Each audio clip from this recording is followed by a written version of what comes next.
श्री स्वामी समर्थ मित्रांनो, स्वागत आहे तुमचे ब्लॉग स्वामींच्या आपल्या युट्यूब चॅनलवर। स्वामी माऊली तुमच्या सर्व चांगल्या इच्छा पूर्ण करोत हीच माझी स्वामींचरणी प्रार्थना। मित्रांनो, आजच्या व्हिडिओमध्ये मी तुम्हाला सांगणार आहे की आपल्याला आपली मागणी स्वामींकडे कशी मागायची आहेत, आपल्याला आपल्या समस्या स्वामींकडे कशा सांगायच्या आहेत, आपल्याला जे हवं ते मागायचं कसं। प्रत्येक जण यथाभक्ती यथाशक्ती स्वामींची सेवा करतात। कोण पारायण करतं, कोण नित्य नियमावलीची पुस्तकं वाचतात, कोण ग्रंथ वाचतं, कोण स्वामी चरित्र सारामृत वाचतं, कोण गुरुचरित्राचे पाठ करतात। ज्याला यथाभक्ती जमेल, कोण मंत्र म्हणतं, श्री स्वामी समर्थ मंत्रांचा 108 एक माळ जप करतं, कोण तारक मंत्राची सेवा करतं। ज्याला जसं जमेल ते सेवा करतात। काहीतरी उद्दिष्ट असतंच या सेवेमध्ये, त्यांना काहीतरी स्वामींकडून मागायचं असतं, स्वामींकडून काहीतरी अपेक्षा असतात। पण अशा त्या अपेक्षा पूर्ण होणार आहेत का? तर नाही। अशा अपेक्षा तुम्ही रोज सेवा करा, काही करा, स्वामींच्या पुढे बसून काही सांगा, स्वामींशी बोला, पण ते कुठल्या नियमानं करता का तुम्ही? नियमाशिवाय कुठली सेवा करायची नाही। प्रत्येक गोष्टीला नियमातून बघायचं असतं। कुठले तरी ठराविक नियम असतात, ते नियमांचं आपण जर पालन नाही केलं तर आपली इच्छा, आपलं म्हणणं स्वामींपर्यंत पोहोचणार आहे का? तर नाही पोहोचणार। यासाठी आपल्याला काय करायचंय, जे पण करणार ना ते नियमाला बांधून तुम्ही करा। बघा, स्वामी नक्की तुमच्या सर्व चांगल्या इच्छा पूर्ण करणार। मित्रांनो, बरेचदा कसं होतं, ही अशी सेवा करते, ते तशी सेवा करतात, त्यांचं बघून आपण करतो। मग अर्धवट सेवा, अर्धवट ज्ञान घेऊन कुठली सेवा स्वामींची तुम्ही करू नका। याचा फायदा तुम्हाला होणार नाही, तुमची सेवा स्वामींपर्यंत पोहोचणार नाही। मग अशा ठराविक गोष्टी आहेत की त्या तुम्ही स्वामींना आपलं म्हणणं सांगायचं। कसं सांगायचं? तर अशा ठराविक गोष्टी आहेत त्या तुम्ही काळजीपूर्वक नित्य नियमानं जर केल्या तर नक्की तुमचं म्हणणं स्वामींपर्यंत पोहोचणार, तुमच्या इच्छा स्वामींपर्यंत पोहोचणार। तुम्हाला जो काही त्रास होईल, जी काही तुमची संकटे आहेत, ती सगळी संकटे स्वामी तारणार। फक्त तुमचं म्हणणं स्वामींपर्यंत पोहोचलं पाहिजे। मग त्यासाठी काय करायचंय मित्रांनो, हे एक महत्वाचं आहे की तुमच्या घरामध्ये, तुमच्या देवाऱ्यांमध्ये छोटा का होईना स्वामींचा फोटो किंवा स्वामींची मूर्ती यासाठी आवश्यक आहे। तुमच्या घरात किंवा मंदिरात जर स्वामींची मूर्ती असेल, स्वामींची प्रतिमा असेल, तर त्या प्रतिमेच्या समोर जाऊन तुम्हाला स्वामींना तुमचं म्हणणं सांगायचं आहे। मग यासाठी काय करायचं? मग सकाळीच ब्रह्ममुहूर्तावरच उठायचं का? असं काही नाही। तुम्ही यथाशक्ती तुम्हाला जसं जमेल त्या पद्धतीने तुम्ही त्यावेळी सकाळी असो, संध्याकाळी असो, दुपारी असो, या वेळेत जाऊन तुम्ही ते स्वामींना तुमचं म्हणणं सांगू शकता, तुमचं साकडं स्वामींपर्यंत मांडू शकता। तर काय करायचंय, तुम्ही तुमच्या देवाऱ्यापुढे बसायचं। सकाळी बसला किंवा संध्याकाळी बसला काही प्रॉब्लेम नाही। तुम्ही तुमच्या स्वामींपुढे बसायचं। स्वामींना प्रथम मुजरा करायचा। मुजरा करण्याची पद्धत ही तुम्हाला सर्वांना माहीतच असेल। एक हात मागे, आपलं नाक जमिनीला टेकलं पाहिजे आणि 3 वेळा श्री स्वामी समर्थ, श्री स्वामी समर्थ, श्री स्वामी समर्थ असा मुजरा करायचा आहे। आणि मुजरा केल्यानंतर स्वामींना मनातल्या सगळ्या इच्छा सांगायच्या आहेत। कोणत्या पद्धतीची इच्छा, कोणता त्रास होतोय तुम्हाला, तुम्हाला काय हवंय, तुम्हाला काय आत्मसात करायचे, तुम्हाला स्वामींकडनं काय पाहिजे, हे तुम्हाला आपल्या आईवडिलांशी बोलतो, जे आपले नातेवाईक आहेत त्यांच्याशी आपण बोलतो, या पद्धतीनं कोणत्या आपल्या साध्या भाषेमध्ये आपल्याला स्वामींशी बोलायचं आहे। असं नाही की ठराविक टोनमध्ये, ठराविक भाषेमध्ये तुम्हाला स्वामींशी बोलायचे। आपली साधी भाषा जी आहे त्या भाषेत तुम्हाला स्वामींना तुमचं म्हणणं सांगायचं आहे। प्रथम स्वामींना मुजरा करायचा आणि एक शांत बसून स्वामींशी तुमच्या सगळ्या समस्या शेअर करायच्या। स्वामींना तुमच्या सगळं मनातलं सांगायचं आहे। स्वामींना हात जोडून, श्री स्वामी समर्थ, मी या त्रासातून जात आहे, मला या गोष्टीचा खूप त्रास होत आहे, मला हे हवं आहे, मला माझ्याकडनं, माझ्या कुटुंबासाठी मला हे हवं आहे, हे तुम्हाला मनापासून, मनापासून स्वामींना तळमळीनं स्वामींना सांगायचं आहे। असं काही नाहीये की तुम्ही कोणत्या तरी वेगळ्या पद्धतीने सांगू शकता। तुम्ही अगदी तुमची जशी बोलीभाषा असेल त्या बोलीभाषेत फक्त मनापासून स्वामींना सांगायचं आहे।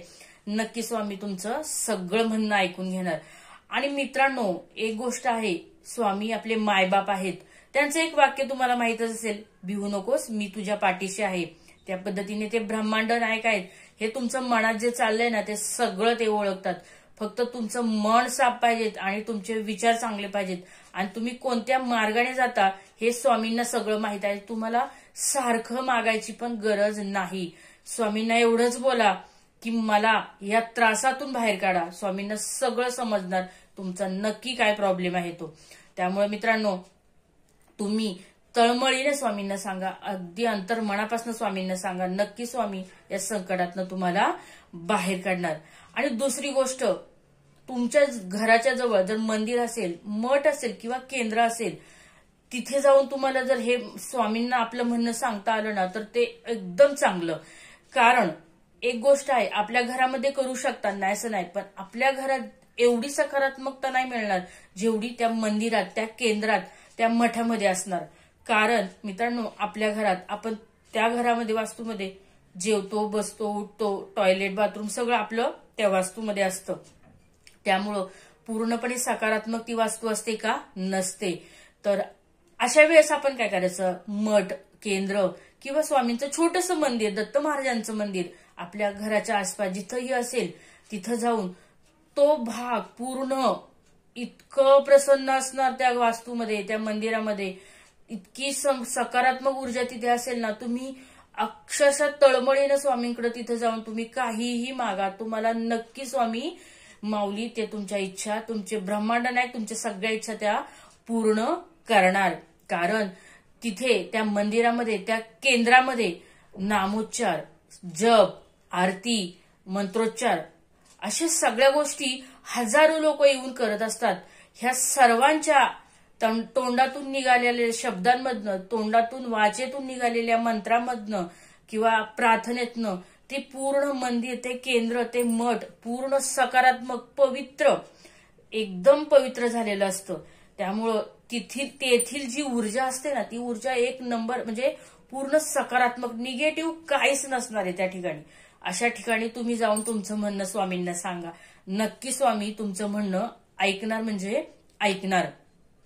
तर मित्रांनो, आणि प्रत्येकाला आपलं, आणि एक गोष्ट तुम्ही लक्षात ठेवा, असं प्रत्येक जण चुकतं. काय चुकतं तर जेव्हा जेव्हा तुम्ही स्वामींच्या मंदिरात, केंद्रात जाताल, जेव्हा जेव्हा तुम्ही तुमच्या घरातल्या देवाऱ्यापुढे जाताल, सतत तेच स्वामींकडे मागू नका. सतत काही ना काही मागण्याच्या उद्दिष्टाने स्वामींपुढे जाऊ नका.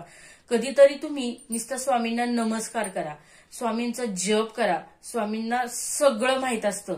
तू का तिथं बसलीयस, तू तिथनं, तुझं उद्दिष्ट काय, तुझ्या मनात काय चाललंय, तुझ्या मनामध्ये कसले विचार चालत, ह्या ब्रह्मांड नायकाला सगळं माहित असतं.